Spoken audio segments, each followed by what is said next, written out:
परिभाषित कीजिए। ठीक है, क्वेश्चन क्या है, सेल के आंतरिक प्रतिरोध को परिभाषित कीजिए तथा उसका व्यंजक ज्ञात कीजिए और यह बताइए कि सेल का आंतरिक प्रतिरोध किन किन कारकों पर निर्भर करता है। तो सबसे पहले अपन को सेल के आंतरिक प्रतिरोध की परिभाषा लिखनी है।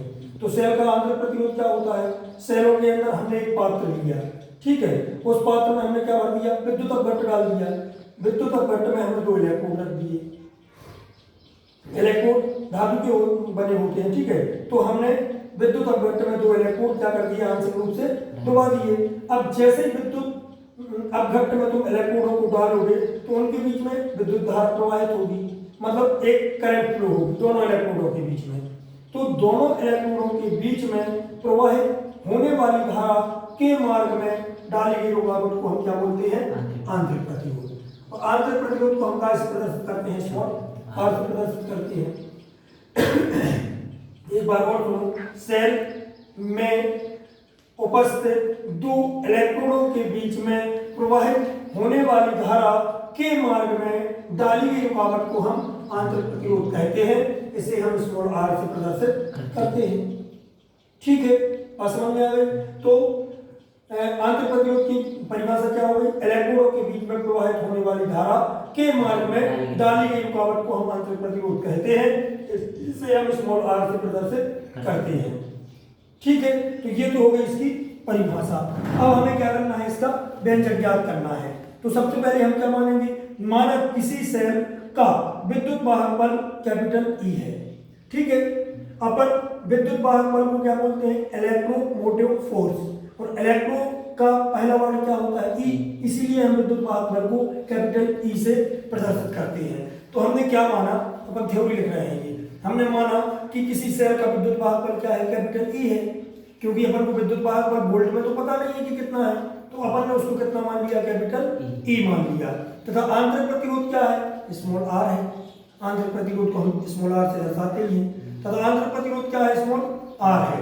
तथा इस आंतरिक प्रतिरोध के श्रेणी क्रम में हमने एक बाह्य प्रतिरोध कैपिटल आर जोड़ा, बाह्य प्रतिरोध हमने इस सेल के श्रेणी क्रम में बाह्य प्रतिरोध क्या जोड़ा, कैपिटल आर जोड़ा। और जैसे हमने कुंजी के को दबाया तो इसमें से एक विद्युत धारा क्या होने लगी, प्रवाहित होने लगी, जिसे हमने क्या काय से दर्शाया, आई से। तो इस परिपथ में प्रवाहित होने वाली धारा क्या है, आई है। ठीक है, अब यदि प्रतिरोध कैपिटल आर के सिरों पर, यदि बाह्य प्रतिरोध कैपिटल आर के सिरों पर विभवांतर क्या हो, कैपिटल वी हो, तब ओम के नियम से, यदि प्रतिरोध आर के सिरों पर उत्पन्न विभवांतर कैपिटल वी है, तब ओम के नियम से, ओम का नियम क्या होता है, V = R × I, ये हमें पता है। अब हमें क्या निकालना है, उसमें प्रवाहित होने वाली धारा I का मान निकालना है।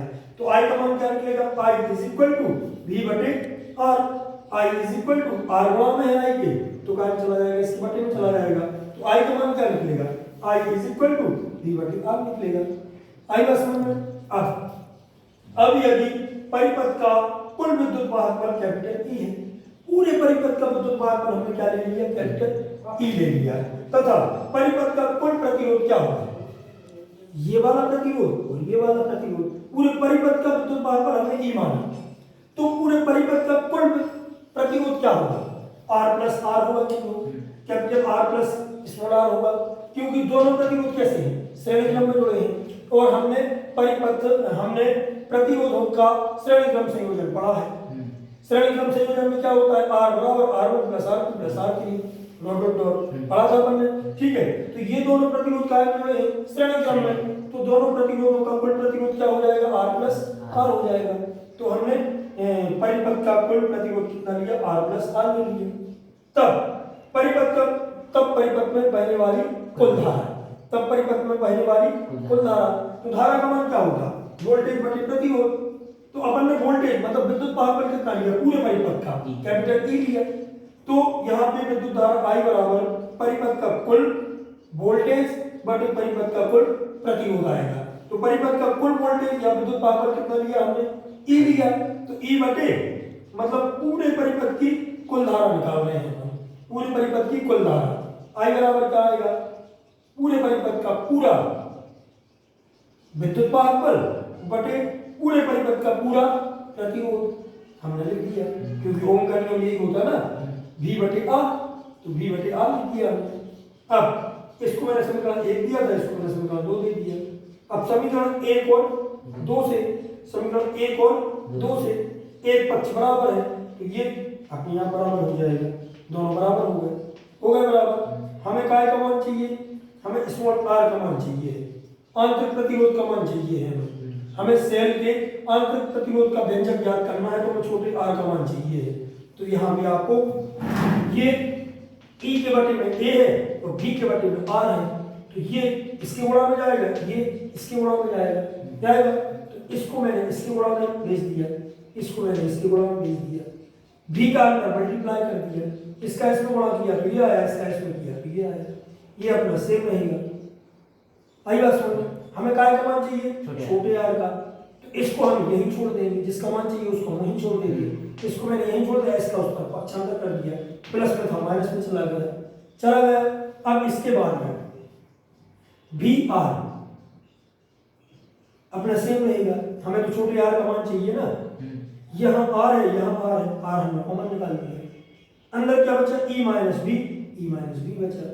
हमें छोटे r का मान चाहिए तो b इसके बटे में चला जाएगा, b इसके बटे में चला गया, e के बटे में b है और b के बटे में भी b है, हमने अलग अलग लिख दिया, b से b को हमने काट दिया, 1 बचा, जो वैल्यू आई वो आपकी सेलों का आंतरिक प्रतिरोध है।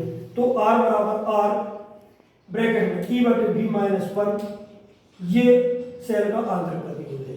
यदि आपको क्वेश्चन आता है तो r की, e की और b की वैल्यू दी रहेगी और आपसे बोला जाएगा कि आंतरिक प्रतिरोध निकालिए, तो आप इसमें मान रख के आंतरिक प्रतिरोध निकाल देंगे। अब हमें क्या देखना है कि आंतरिक प्रतिरोध को प्रभावित करने वाले कारक कौन कौन से हैं। तो सबसे पहले तो इलेक्ट्रोडों के बीच की दूरी पर, मतलब इलेक्ट्रोडों के बीच की जो दूरी है उस दूरी पर, यदि इलेक्ट्रोड आपके पास है, यदि इलेक्ट्रोड आपके पास है तो विद्युत धारा आसानी से फ्लो होगी कि नहीं होगी, और जब विद्युत धारा आसानी से फ्लो होगी तो आंतरिक प्रतिरोध कैसा होगा, कम होगा। तो यदि दूरी को हम कम करें, इलेक्ट्रोडों के बीच की दूरी को यदि हम कम करें तो आंतरिक प्रतिरोध क्या हो जाएगा, कम होगा। क्यों होगा, क्योंकि विद्युत धारा बढ़ जाएगी, और इलेक्ट्रोडों के बीच की एक इलेक्ट्रोड हमने यहाँ रख दिया और एक इलेक्ट्रोड हमने यहाँ रख दिया, ये बहुत दूर है इलेक्ट्रोड, तो इनके बीच में करंट फ्लो कैसे होगी, बहुत कम होगी, हो सकता है बिल्कुल भी ना हो। यदि बिल्कुल नहीं होगी तो आंतरिक प्रतिरोध बहुत ज्यादा बढ़ जाएगा। तो यदि इलेक्ट्रोडों के बीच की दूरी को आप बढ़ाओगे तो विद्युत धारा कम फ्लो होगी, और विद्युत धारा कम फ्लो होगी तो आंतरिक प्रतिरोध बढ़ेगा। आई बात समझ में? अब दूसरी बात, दूसरा कारक क्या है अपना, आंतरिक प्रतिरोधों के क्षेत्रफल पर। अब यदि मान चलो एक इलेक्ट्रोड ये रखा, एक इलेक्ट्रोड ये रखा, इनके बीच की दूरी ज्यादा है तो आंतरिक प्रतिरोध कैसा होगा, ज्यादा होगा, आंतरिक प्रतिरोध ज्यादा, क्योंकि करंट कम फ्लो होगी। अब इनका क्षेत्रफल हमने बढ़ा दिया, हमने मोटाई भी बढ़ा दी, लंबाई भी बढ़ा दी, हमने मोटाई जैसी बढ़ाई तो इनके बीच की दूरी ऑटोमेटिक कम हो गई, इनके बीच की दूरी ऑटोमेटिक कम हो गई तो करंट ज्यादा फ्लो होगी, करंट ज्यादा फ्लो होगी तो आंतरिक प्रतिरोध क्या हो जाएगा, घट जाएगा। तीसरा कारक क्या था अपना, तापमान। यदि आप इसके अंदर जो आपका विद्युत घट भरा हुआ है उसका यदि आप तापमान बढ़ाओगे तो उसमें जो आयन होंगे उनकी गति क्या हो जाएगी, बढ़ जाएगी। उन आयनों की गति बढ़ेगी तो विद्युत धारा ज्यादा फ्लो होगी, विद्युत धारा ज्यादा फ्लो होगी तो आंतरिक प्रतिरोध क्या हो जाएगा, कम हो जाएगा। अगली बात समझ, तो ये अपना आंतरिक प्रतिरोध था, समझ में आ गया? ठीक है, नहीं आया मेरे समझ में? आ गया सर, बन जाएगा अच्छे से। जी सर।